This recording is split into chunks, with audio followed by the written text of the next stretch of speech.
To be born with a mark from nature is not something to ignore. The body is not just a machine, it is a message. Every part of it carries meaning, every feature carries memory, and nothing appears by accident. When you observe a man born with chest hair, you are not simply observing a biological condition. You are witnessing a symbol. The presence of such a sign speaks not only of genetics, but of energy passed through generations. This sign, often overlooked or joked about, is in fact a thread tied to ancient wisdom. In the old traditions, certain physical characteristics were seen as more than physical. They were spiritual invitations. Not to vanity, not to pride, but to awareness and responsibility. To be marked with this sign is to be reminded that you were not born to drift. You were born in a time when many seek validation through digital means and identity through borrowed ideas. Nature still whispers through the body. It says you have been chosen for something primal. But this primal is not savage. It is not wild without purpose. It is the original root of strength, courage, and guardianship. Long ago, people did not read messages from screens. They read them from nature. They listened to the wind. They watched the movement of animals. They observed the changes in the body. And when a child was born with distinct signs, they didn't just say this is common. They said this is a calling. That chest hair, that mark, was seen as the inheritance of a protector, a guardian of the tribe. In your blood runs the memory of survival, the endurance of ancestors who faced storms, battles, hunger, and loss. And the battle of that desert is said to tell you the protector is with us. As a navigator faces seas and unseen enemies, the ship runs the memory of survival, the guardian of the tribe. In your blood runs the memory of survival. The ship runs the memory of protector. The ship runs the memory of protector. They didn't survive with comfort, they survived with inner discipline and outer resilience. And nature chose to pass that memory into you. But most people ignore it. They look in the mirror and only see skin. They never ask what lies beneath. They never consider why nature gave them what it did. But you must consider. You must ask the deeper questions. If the body is a vessel, then the features of that body are the symbols on the map. They point you to your role. Chest hair, the growth upon the heart and lungs, speaks of energy in the core of your being. It surrounds the place where your breath rises and falls. It guards the rhythm of your life. In many traditions, the chest is the seat of courage. To have that space marked with a natural sign is no small thing. It speaks of a soul invited to carry weight, to hold ground, to face difficulty, not with retreat, but with presence. Your task is not to admire this trait or reject it, your task is to understand it. Why were you given this sign when others were not? Because life does not distribute energy evenly. Life gives to some more strength, more fire, more force, not so they can dominate, but so they can carry what others cannot. There are burdens in this world that must be held by those strong enough to hold them. And those who carry those burdens are marked in ways others are not. You were not made to hide, you were not made to shrink into the background, but you were also not made to boast. Your mark is a reminder that life has entrusted you with something greater than comfort. It has entrusted you with a role. Now the question is, do you accept that role or do you deny it? Do you wake each day and strengthen your body, sharpen your awareness, deepen your spirit? Or do you scroll endlessly, wasting the energy you have been given on distraction and comparison? The man who has been marked by nature and fails to awaken is more lost than the man with no sign at all. because he was chosen, but he walked away. But if you choose to stay, if you choose to see, then the journey begins. Not the journey to become something new, but the journey to remember what you already are. You see, you don't need to become anything. You were already born with what is required. You just forgot how to use it. Society does not teach you how to read your body. It teaches you how to ignore it. It teaches you to conform, to fit, to doubt, to shave away not just your hair, but your spirit. But you were not born to fit. You were born to feel the fire in your chest and learn how to guide it. That hair is not the fire, it is the smoke that rises from it. It is the visible sign of invisible energy. And energy must be moved with awareness, otherwise it burns the one who holds it. But moved with discipline, it becomes the source of unshakable calm, the calm that comes from knowing your place, the calm that comes from understanding your responsibility, the calm that no insult can shake, no failure can erase.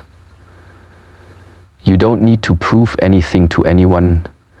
You only need to fulfill what you were born to do. And that begins not with action, but with understanding.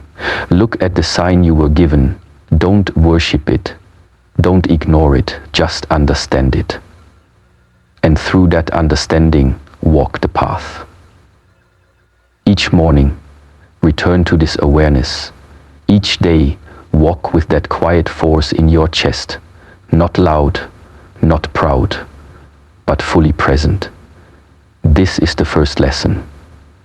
Nature marked you not by accident. The chest hair is not a random trait.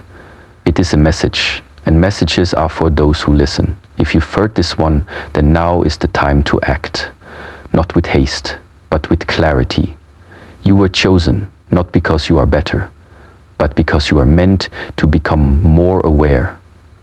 And awareness is the beginning of mastery. Let this mark remind you. Let your breath deepen. Let your strength be quiet.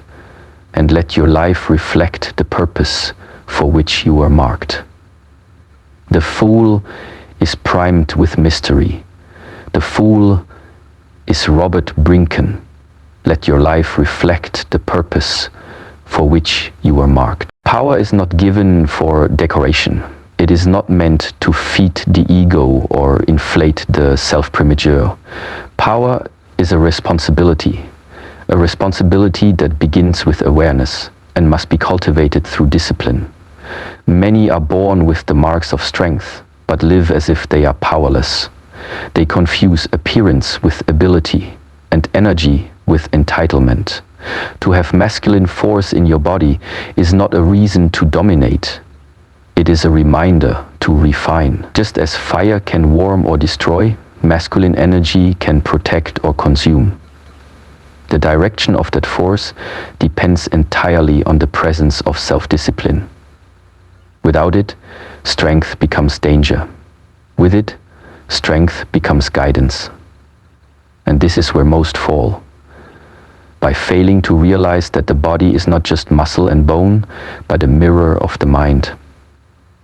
The one who carries a forceful presence must carry even greater humility. The one with power must train even harder to not be overcome by it, because the masculine force is wild by nature, and wildness without wisdom is chaos. You cannot simply rely on instincts, for instincts are raw and reactive. You must train them into awareness. That training begins in the smallest habits. The way you rise in the morning, the way you hold your breath, the way you respond to a challenge. These are all doors to mastery, but only for the one who chooses not to sleepwalk through life. Masculinity is not loud, it is not anger, it is not conquest. Masculinity is the willingness to bear weight, to hold stillness under pressure, and to act without seeking applause. In ancient times, warriors were not praised for how they fought, but for how they stood. They were not defined by their weapons, but by their restraint. The strength to not act is often greater than the strength to strike. Because a real power does not fear silence. A real power does not need to be proven. But in order to reach that level of power, you must understand that discipline is your foundation. Discipline does not mean punishment. It means practice. Constant, unshakable practice. Every day, in every situation, you are either strengthening your discipline or feeding your weakness. There is no neutral. There is no pause. Life is constantly shaping you, but you are either shaping yourself intentionally or being shaped by your habits. The masculine body responds to direction. If you give it a mission, it sharpens. If you leave it wandering, it dulls. That energy you feel within, the force in your chest, the drive in your muscles, it is waiting. Waiting for you to give it order, to give it clarity. Without clarity, that energy will seek chaos. It will look for conflict. It will turn into anger, addiction, distraction. But if you give it clarity, it becomes a weapon of peace. Yes, a weapon of peace. Because peace is not the absence of force. It is the mastery of it. The man who has trained himself, who has disciplined his instincts, who has studied his reactions, he becomes immovable, not because he cannot be harmed, but because he cannot be shaken. But this discipline must be self-chosen. No one can do it for you. Not your family, not your teachers, not your friends. You must wake up each day and decide, will I govern myself or will I be governed by my desires? The masculine force in you demands direction. And if you do not give it direction, it will direct you, and often toward destruction. Look at the world around you. How many men born with strength have wasted it? How many have hurt others out of confusion, anger, insecurity, not because they were evil, but because they were undisciplined? Do not make the same mistake. Recognize that your strength is not yours alone. It affects everyone you touch. Your presence is not private, it radiates. If your presence is uncontrolled, it causes fear. If your presence is trained, it creates safety. To discipline yourself is to honor the life you have been given. It is to say, I will not waste what nature has placed in my hands. I will not throw away this potential. I will refine it. I will work it. I will earn it.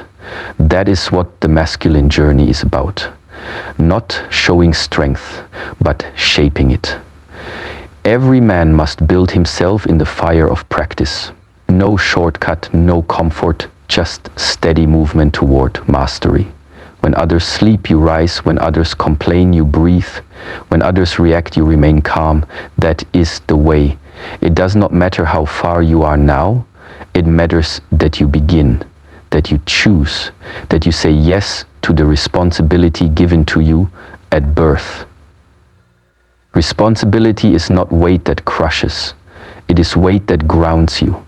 When you carry responsibility, your steps become deliberate. Your voice becomes calm. Your mind becomes clear. Because you are no longer chasing approval. You are no longer chasing excitement. You are living from a deeper center. That center is found through discipline. The masculine force in your chest is asking for this. It is asking to be led. And if you do not lead it, it will lead you to regret, to pain, to shame. But when you take the lead, something changes. The body begins to align, the breath becomes deeper, the thoughts become fewer, the heart becomes stronger. You begin to know what you are, you begin to know why you are. Strength is not meant to impress, it is meant to serve. You were not given masculine energy to be feared. You were given it to protect, to uphold, to guide. But you cannot protect others if you have not mastered yourself. That is why the first battle is not outside, it is within. And that battle is won not with force, but with repetition. The repetition of breathing deeply, the repetition of rising early, the repetition of controlling your reaction, the repetition of moving with purpose. These are your training grounds. The arena is not just the gym or the fight or the challenge. The arena is the ordinary moment, the one no one sees. The moment when you want to give in and you do not. The moment when you want to react and you breathe instead. That is discipline, that is responsibility. You may be born with strength, but you must build your discipline. Because without it, your strength is just noise. But with it, your strength becomes music. It becomes rhythm. It becomes something others can follow, something others can trust. That is the mark of a true man. Not that he is strong, but that his strength brings peace.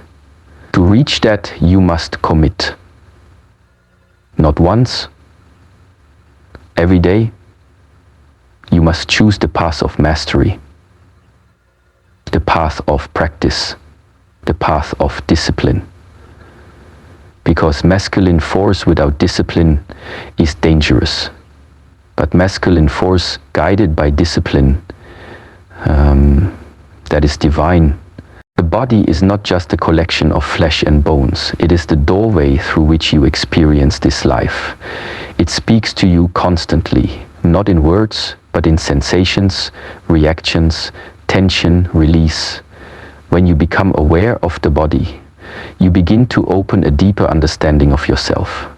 You begin to see that the body is not separate from the mind, and the mind is not separate from the spirit. They are one continuous field of experience. Many people live disconnected, treating their body like a vehicle they drive without understanding, like a machine they ignore unless it breaks. But the truth is, mastery begins with awareness of the physical. Because how can you control your inner world if you do not even recognize the signals of your outer form? When you are aware of your posture, you are also aware of your presence. When you are aware of your breath, you are also aware of your emotion. When you are aware of your energy, you begin to know when it rises and when it falls, when it opens and when it withdraws. And in this awareness, a great transformation begins. Because awareness brings choice. Without awareness, you are merely reacting. With awareness, you begin responding. The space between reaction and response is the space of freedom. And freedom is not about doing what you want. It is about doing what is right, with clarity, with strength, with calm. The body trains you in this clarity. Every time you feel tension in your chest, your throat, your stomach, it is a message, but most people ignore the message. They suppress it, distract from it, escape it. You must do the opposite. You must lean in. You must ask, what is this telling me? The body stores memory. It stores emotion. Every muscle carries the echo of experience. The way you walk, the way you stand, the way you hold your arms, all of it reflects your story. And when you learn to read it, you begin to reclaim control.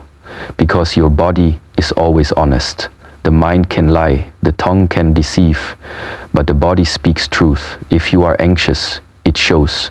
If you are grounded, it radiates. That is why awareness of the body is not vanity. It is a spiritual practice.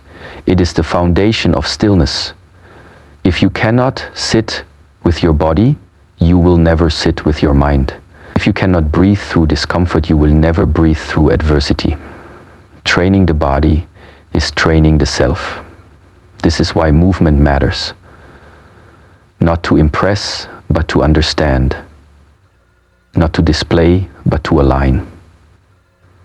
The body is a teacher, but only for the one who listens. When you move with awareness, you feel the way energy shifts. When you move with awareness, you feel the way energy shifts. You feel where you are soft, where you are tight, where you are blocked. And in this feeling, healing begins. Because healing is not the removal of pain, it is the understanding of it. Pain is a signal It tells you where to look. Awareness allows you to observe the pain without being consumed by it. And from that observation, insight arises. You begin to see how your thoughts affect your muscles, how your breath affects your emotions, how your posture affects your confidence. Nothing is separate, everything is connected, but this can only be known through experience, not theory. Reading books will not teach you awareness of the body. Listening to talks will not give you presence. These are only pointers. The real work is done in silence. When you return your attention inward, when you scan your body slowly, without judgment, when you breathe into your tension instead of resisting it, when you notice how your body reacts to different situations, not to criticize yourself, but to learn. The body is like a river, and your awareness is the bridge. If you never stand on the bridge, you will never see the flow. But once you learn to stand still and observe, you begin to understand the patterns. And once you understand, you begin to transform. The spiritual journey is not separate from the physical journey, is not separate from the passive attention. It's not separate from the physical journey. It's not separate from the physical. They rise together. As you become more disciplined with your body, your sleep, your food, your movement, you become more clear in your mind.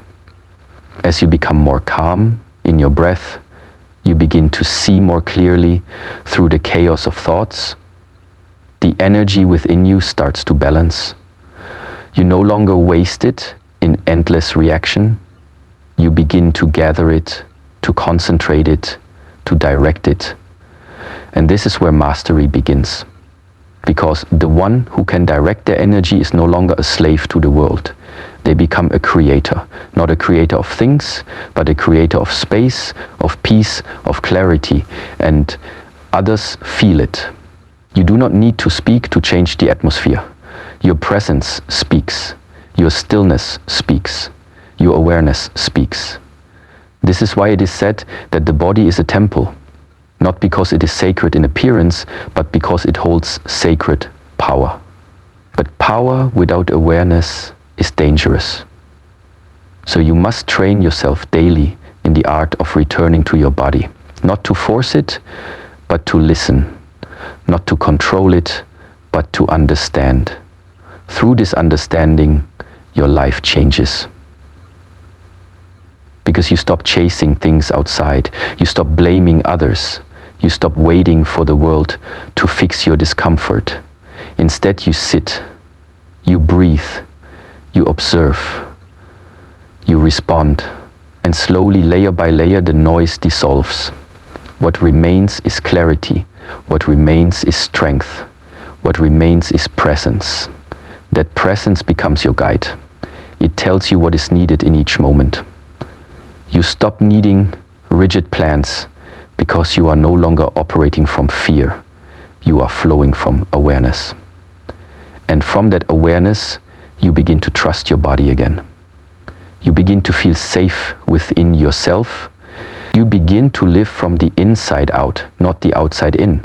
This is the path of the warrior, not the one who fights others, but the one who faces himself. And the first step in that path is to return to the body.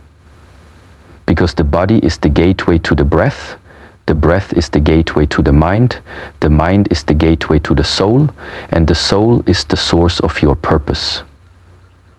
But none of this can be reached if you live in disconnection. So begin where you are. Close your eyes, feel your breath, feel your feet, feel your heartbeat, and do not run from it. Listen, let the body teach you. Let it show you where you hold pain. Let it show you where you are strong. Let it show you where you must let go. This is not a one-time practice. It is a lifelong path. But it is a path that leads to wholeness. To walk this path is to become grounded. And to be grounded is to be unshakable. The storm may rage, but your roots will hold. Because you are not just a mind, you are not just a body, you are not just a spirit, you are all three. Unified through awareness, and when you unify them, you become complete. You become free.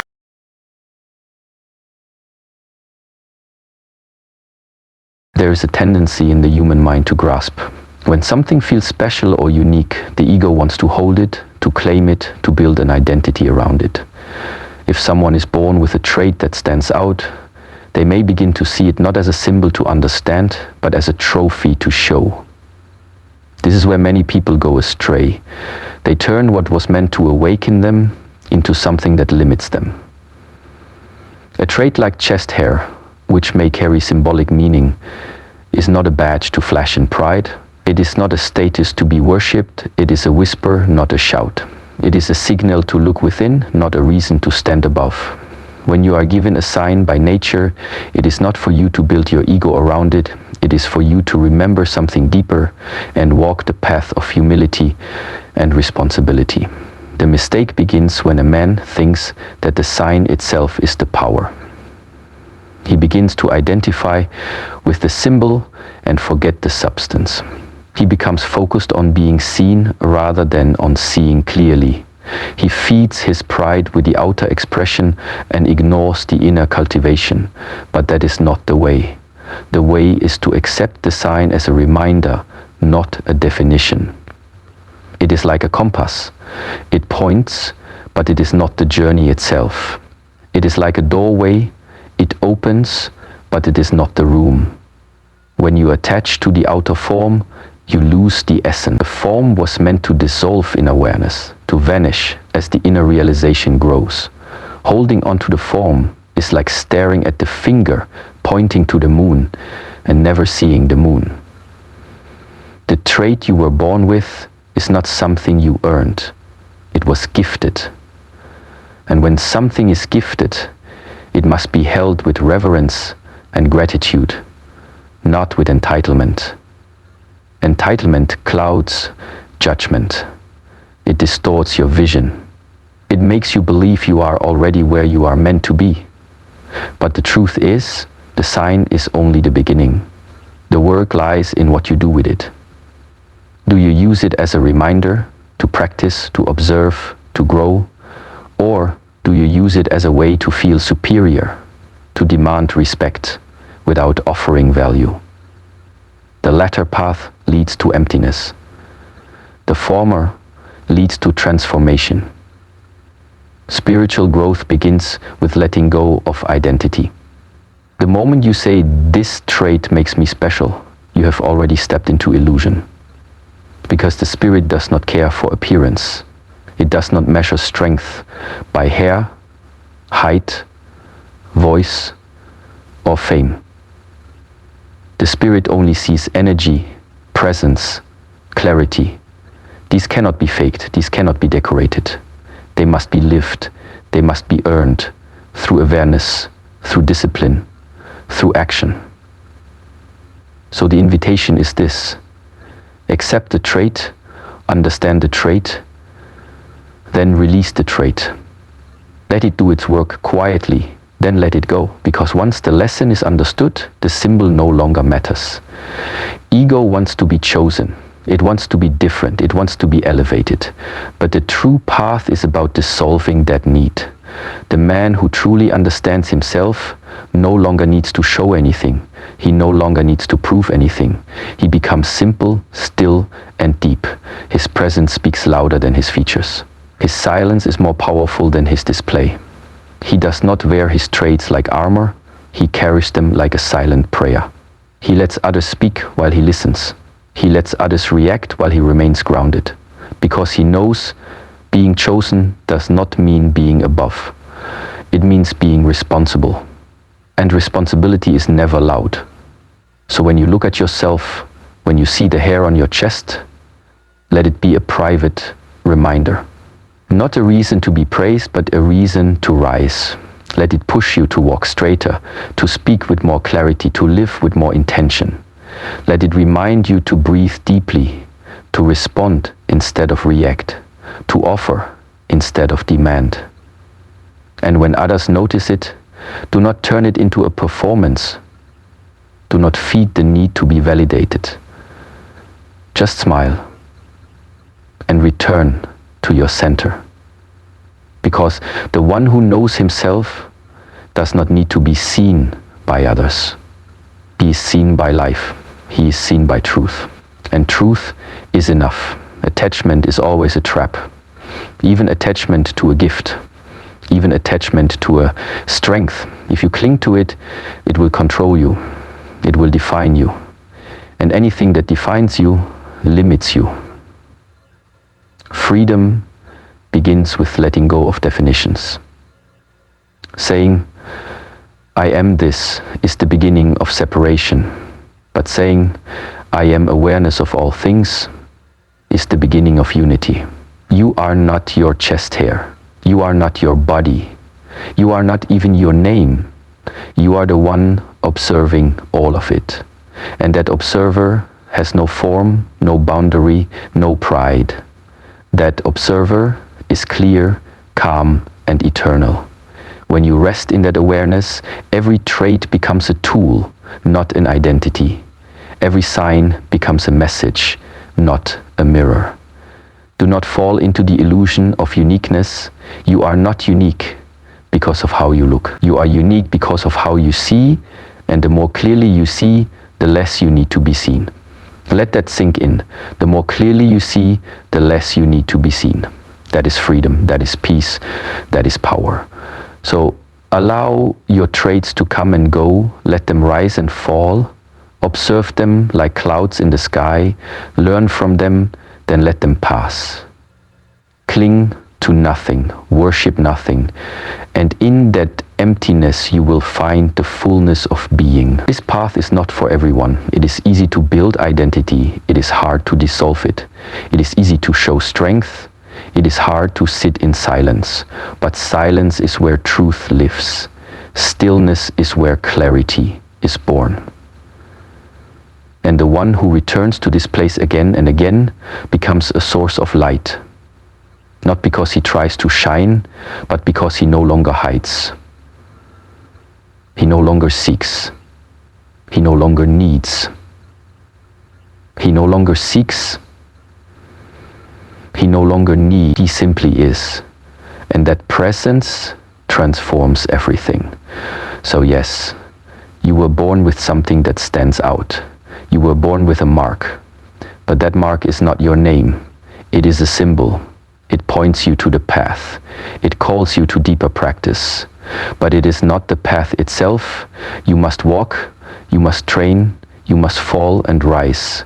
And in time you will become the one who no longer needs signs. Because your very life will be the message. Your very being will be the answer. Let that be your goal. Not to be admired, but to be true. Not to be seen, but to be real. Not to be proud, but to be whole. Accept the sign. Learn from the sign. Then move beyond the sign. That is the way. That is the teaching. That is the freedom.